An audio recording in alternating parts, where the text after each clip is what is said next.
Hello everyone, welcome to learning bridge. আজ আমি তোমাদের ক্লাস 5 ইংলিশ বুকসের লেসন 4টা পড়াবো।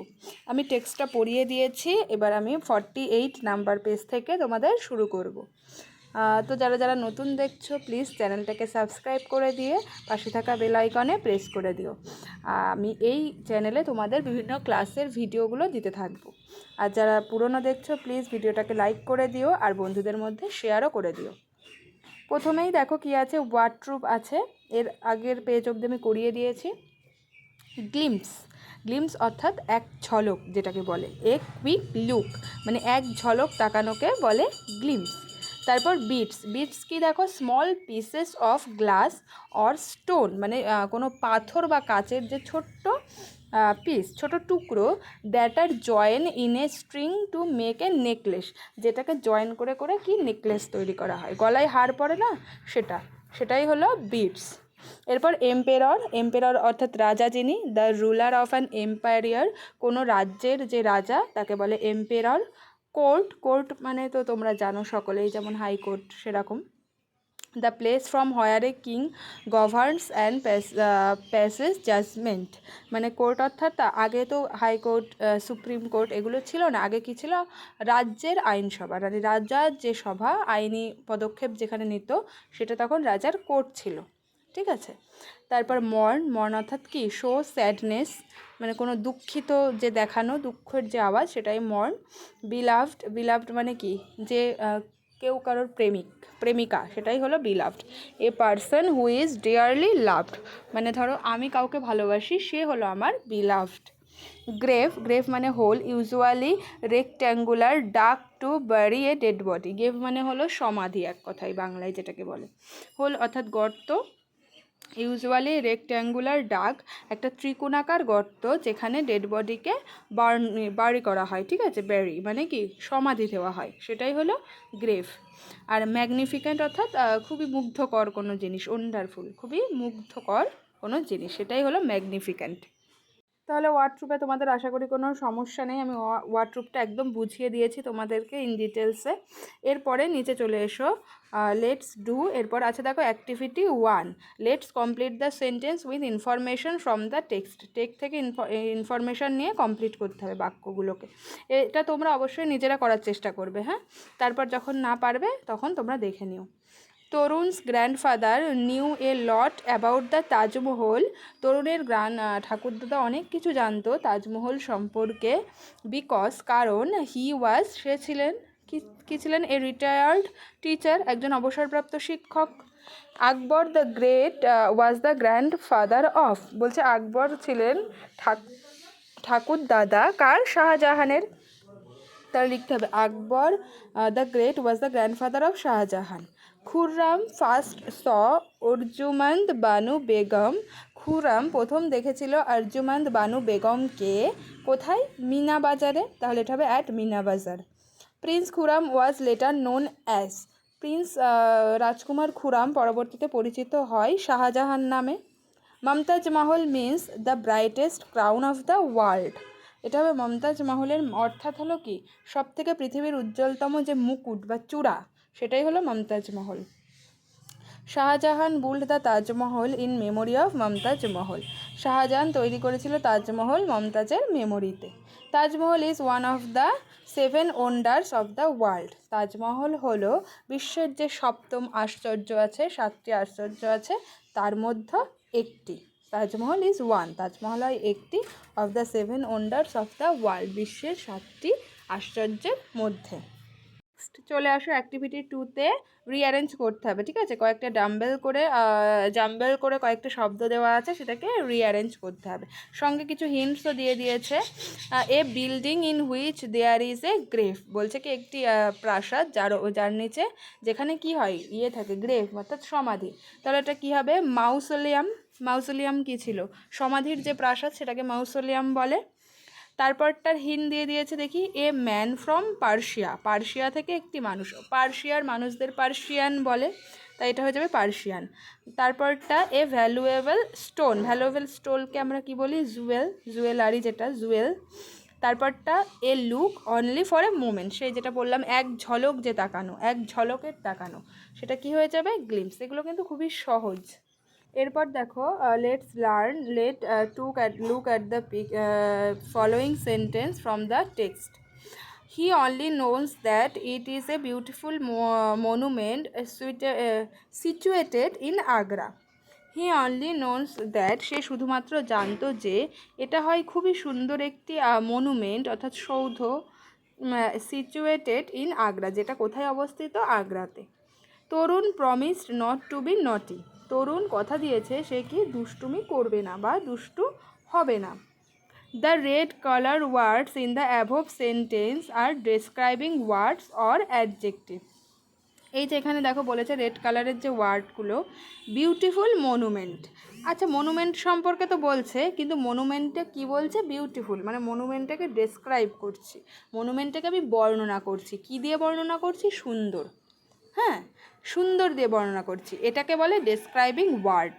তারপর দেখো বলেছে তরুণ প্রমিস করেছে সে নটি হবে না, মানে তরুণকে কি দিয়ে ডেসক্রাইব করছে, তরুণ দুষ্টু, দুষ্টু হবে না, দুষ্টু দিয়ে ডেসক্রাইব করছে। এই যে ওয়ার্ড এগুলোকে বলে describing word. They tell us something about the subject, যেটা আমাদের সাবজেক্ট সম্পর্কে কিছু বলে দেয়। যেমন এখানে মনুমেন্টটা সম্পর্কে কথা বলছি, তাহলে মনুমেন্টটাই হয়ে যাবে সাবজেক্ট, সেই সাবজেক্ট সম্পর্কে আমরা কি জানতে পারছি, বিউটিফুল।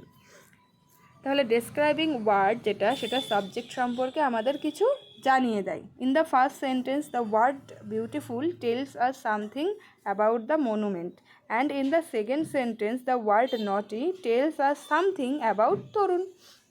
বলছে প্রথম বাক্যটাতে বিউটিফুল শব্দটা আমাদের কি মনুমেন্ট সম্পর্কে কিছু জানিয়ে দিচ্ছে, আর দ্বিতীয় বাক্যটাকে নটি শব্দটা তরুণ সম্পর্কে আমাদের জানিয়ে দিচ্ছে, তাই তো। আমরা জানতে পারছি বিউটিফুল শব্দের দ্বারা যে ওই মনুমেন্টটা সুন্দর, নটি শব্দের দ্বারা জানতে পারছি তরুণ দুষ্টু। তাহলে এই যে শব্দগুলো যেটা সাবজেক্টকে ডেসক্রাইব করছে, এই শব্দগুলোকে বলা হয় অ্যাডজেক্টিভ, ঠিক আছে। যেটা সাবজেক্ট বা নাউন যেটা বাক্যে তাকে যে ডেসক্রাইব করে, মানে তার যে বর্ণনা করে, সেটাকে ডেসক্রাইবিং ওয়ার্ডস বা অ্যাডজেক্টিভ বলে।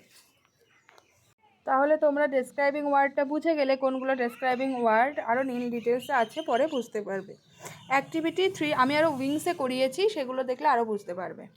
অ্যাক্টিভিটি এবার 3 এ দেখো, find out some describing words from the text থেকে কয়েকটা ডেসক্রাইবিং ওয়ার্ডস খুঁজে নিয়ে তোমাকে এখানে লিখতে হবে, ঠিক আছে, যেটা নাউন বা কোনো সাবজেক্ট বা নাউনকে ডেসক্রাইব করেছে, বর্ণনা করেছে। একটা দিয়ে দিয়েছে দেখো বিউটিফুল। এবার তোমরাও খুঁজবে, আমি এখানে খুঁজেছি। যেমন কি ছিল, অরুণের গ্র্যান্ডফাদার রিটায়ার্ড টিচার, তাহলে টিচারটা কী ছিল, অবসরপ্রাপ্ত। টিচার তো একটা নাউন, নাউনটা কেমন ছিল, অবসরপ্রাপ্ত, তাই রিটায়ার্ডটা হয়ে যাচ্ছে। তারপর ব্রাইটেস্ট ক্রাউন, ক্রাউনটা কেমন ছিল, ব্রাইটেস্ট, ক্রাউনটাকে ডেসক্রাইব করেছে ব্রাইটেস্ট শব্দ দ্বারা, তাই ব্রাইটেস্ট হয়ে গেছে। এরপর কুইট, হেল্পফুল, তারপর নটি, হোল, ম্যাগনিফিক্যান্ট, তোমরা এগুলো খুঁজে দেখবে, এগুলো টেক্সটের মধ্যেই আছে, আমি এগুলো টেক্সট থেকে খুঁজে তোমাদের লিখে দিয়েছি। এরপর নেক্সট পেজে চলে যাও, activity 3B, let's make sentence with the adjective given in the below, এবং কয়েকটি অ্যাডজেক্টিভ দিয়ে দিয়েছে, এগুলো দিয়ে তোমাকে করতে হবে, মেক সেন্টেন্স করতে হবে। যেমন honest, poor, narrow, true. Honest মানে তোমরা সকলেই জানো সৎ, পুওর অর্থাৎ যারা গরিব দরিদ্র, ন্যারো সংকীর্ণ, আর ট্রু মানে সত্য। এগুলো দিয়ে তোমাদেরকে বাক্য রচনা, তোমরা নিজেরা মেক সেন্টেন্স করার চেষ্টা করবে অবশ্যই, আর আমিও এখানে দেখো করে দিয়েছি তোমাদের জন্য। প্রথমে honest, mister Sen is an honest man, mister Sen হয় একজন সৎ মানুষ। তারপর poor, the beggar is poor, বেগারটা হয় কি গরিব বা দরিদ্র, ভিক্ষুক যিনি, বাট অনেস্ট কিন্তু সৎ। ভিক্ষুক, বেগার বলতে ভিক্ষুক, ভিক্ষুকটা সম্পর্কে আমি কী জানতে পারছি, ডেসক্রাইবিং ওয়ার্ড, তিনি poor. Narrow, the village is situated on the narrow hill, এখানে হিল হবে, এইটাই ডবল এল, হিল মানে ভিলেজটা ন্যারো সংকীর্ণ একটি পাহাড়ের ওপর অবস্থিত। এরপর দেখো কি আছে, ট্রু দিয়ে, tell me a true story, আমাকে বলো একটি সত্য গল্প, ঠিক আছে। এগুলো দিয়ে তোমরা করে নেবে নেক্সট সেন্টেন্স। নেক্সট অ্যাক্টিভিটি 4 দেখো, প্রেজেন্ট আজ পাস্ট, কোনো বাক্যে ওয়ার্ডের প্রেজেন্ট আর পাস্ট ফর্ম আছে, ঠিক আছে, সেটা চেঞ্জ করতে হবে, প্রেজেন্টে থাকলে পাস্ট, পাস্টে থাকলে প্রেজেন্ট। টেল হয়ে যাবে টোল্ড, ইওএলডি টোল্ড। স্মাইল হয়ে যাবে স্মাইল্ড। কট, CAUGST কট। প্রেজেন্ট হয়ে যাবে ক্যাচ, ক্যাচ মানে ধরা, ক্যাচ কট কট। গো হয়ে যাবে ওয়েন্ট, আর ওয়ান্ট হয়ে যাবে ওয়ান্টেড। এগুলো তোমরা কিন্তু পড়বে, যেখানে যেখানে পাস প্রেজেন্ট আর পাস্ট ফর্ম আছে কোনো বাক্যে, সেগুলো কিন্তু আমাদের পড়তে হবে, পরবর্তীতে আমাদের এগুলো প্রয়োজন হবে।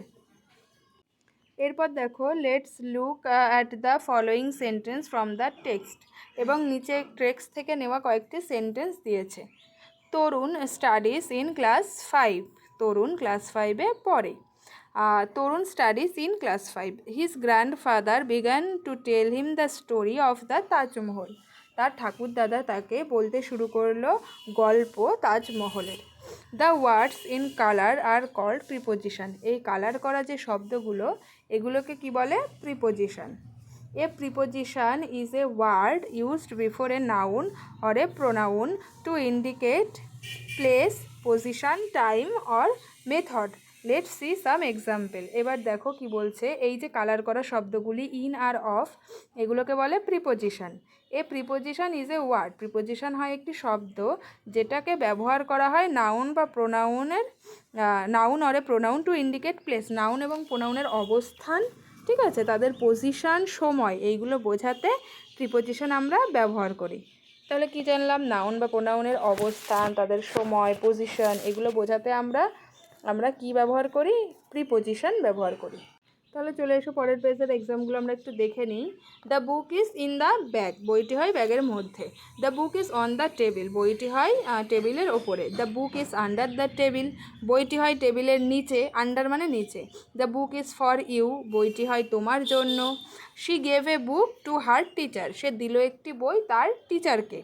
ঠিক আছে, টিচারকে বা টিচারের দিকে, এগুলোর ক্ষেত্রে টু বসে। She held the book over the table. সে রাখলো, ঠিক আছে, বইটি ওভার দ্য টেবিল, টেবিলের ওপরে। একটু ওপরে বোঝাতে ওভার হয়ে যায়। সে ধরলো বইটি, সে ধরলো বইটি টেবিলের ওপরে, মানে টেবিলের সঙ্গে নেই, কিন্তু অন দ্য টেবিল হলে টেবিলের ওপরে বইটি থাকলো, আর সে ধরলো বইটি টেবিলের ওপরে। She read the book during class. সে পড়ছিল বইটি ক্লাসের মধ্যে। ডিউরিং মানে ক্লাসের মধ্যে। In each of the above sentence, the preposition shows the position. এই বলছে কি, এই যে উপরের বাক্যগুলিতে প্রিপোজিশন যে ওয়ার্ডগুলো রয়েছে, সেগুলো কি দেখাচ্ছে? পজিশন। পজিশন দেখানোর ক্ষেত্রে কোন কোন ওয়ার্ডগুলো ব্যবহার করা হয়? On, under, over. তারপর টাইম, টাইম অর্থাৎ কি? ডিউরিং। সে ক্লাসের ফাঁকে বইটা পড়ছে।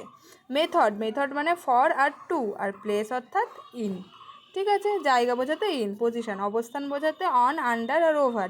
টাইম বোঝাতে ডিউরিং। আর মেথড বোঝাতে ফর আর টু। এরপর দেখো অ্যাক্টিভিটি 5-এ প্রিপোজিশন ব্ল্যাঙ্কসে প্রিপোজিশন বসাতে হবে।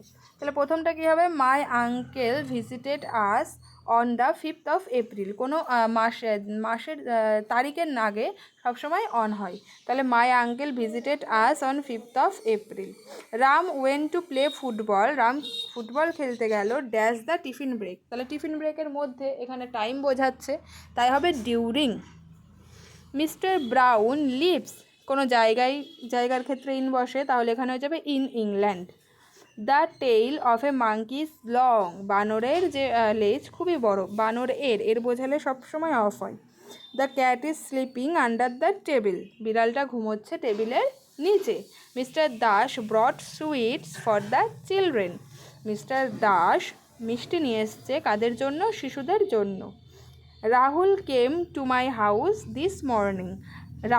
রাহুল এসেছে আমার বাড়িতে এই সকালবেলায়। নিচে দেখো হেল্প বক্সও দিয়ে দেওয়া হয়েছে। তাহলে বুঝতে পারলে তোমরা প্রিপোজিশনগুলো এইভাবে করবে। আজকের ভিডিও এই অবধি থাকছে। পরবর্তীতে আমি পরের পেজগুলো তোমাদের আবার করিয়ে দেবো।